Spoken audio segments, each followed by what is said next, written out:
Did you know in 1946, before Queen Elizabeth was coronated, while she was still princess, she was initiated into a druidic order?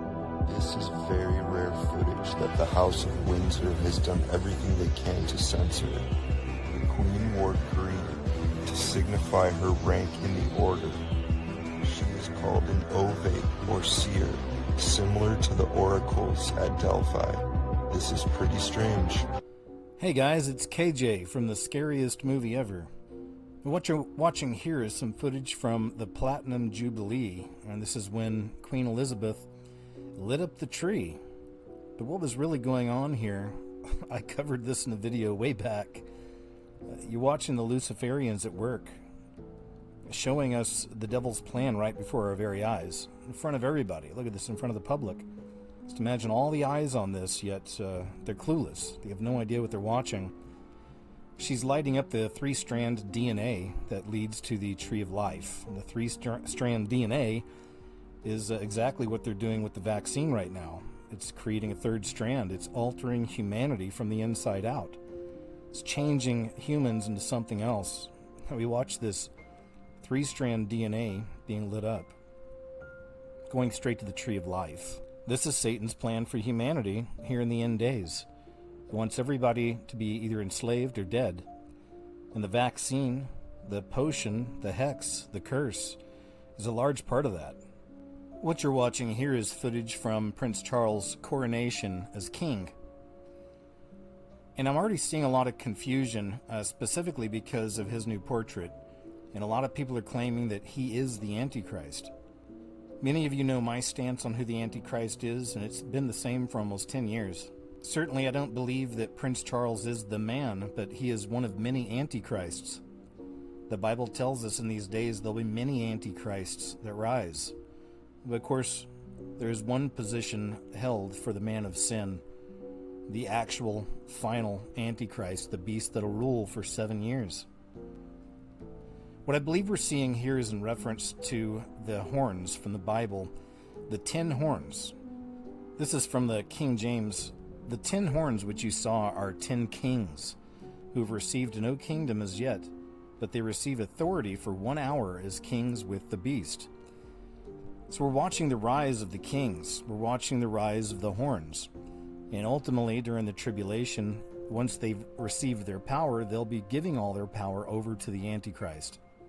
It's really interesting because you can look back on this clip I'm about to show you from just a couple of years ago, and I believe this is in reference to the 10 kings forming, to that final New World Order coming together, and all of them giving power to one person.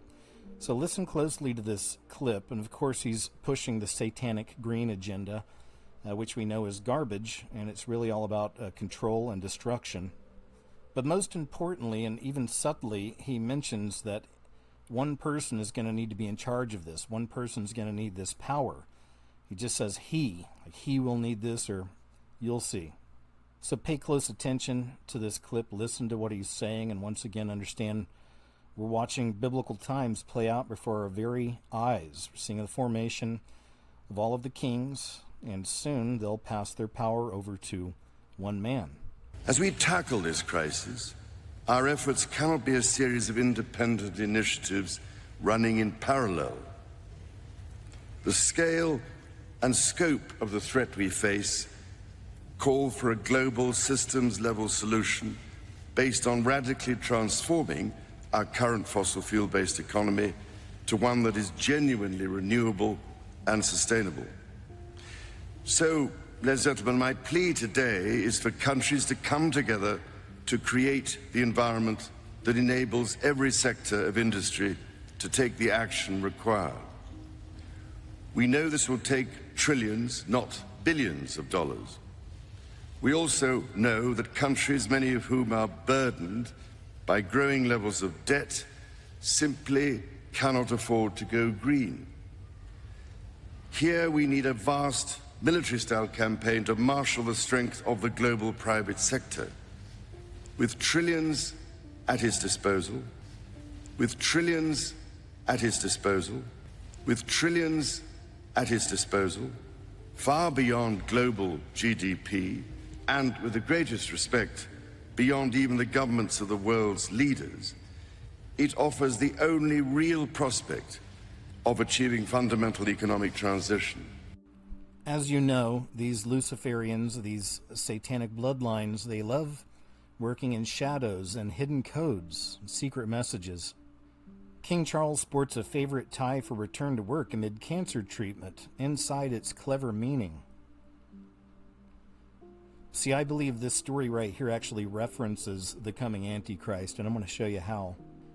Here we see more references to the beast surrounding King Charles, and there's a lot of that. I've shown you some. I see it quite often. Here we have the reptilian, the serpent, the beast. And King Charles is wearing a tie with all these little T-Rexes on it. And right here, you can get a better view of it. If you take a close look, you'll see that those are a bunch of little T-Rexes, dinosaurs, reptiles, beasts, all over his tie. So when I first saw this story, it's the way my brain works, it reminded me of something else. It immediately made me think back to Obama and his presidential portraits.